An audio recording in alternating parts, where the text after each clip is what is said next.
Hello guys, Reddy over here. I've been wood cutting today, you know. I've been finishing the wood cutting. There is no more resources nearly left for wood cutting. This fella took my nerves, but I've been skilling up properly.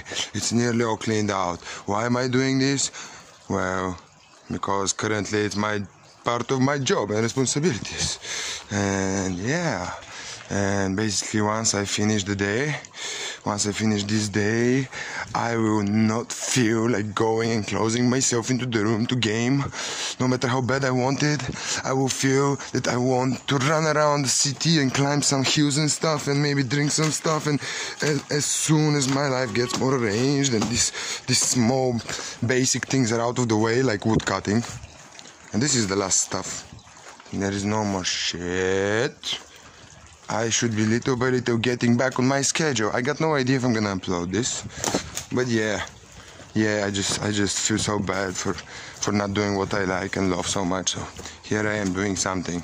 Is that a minute and 10 seconds? Yes. So that's it for my farming run today, and I'll see you next time. I wish you all good. Ready out.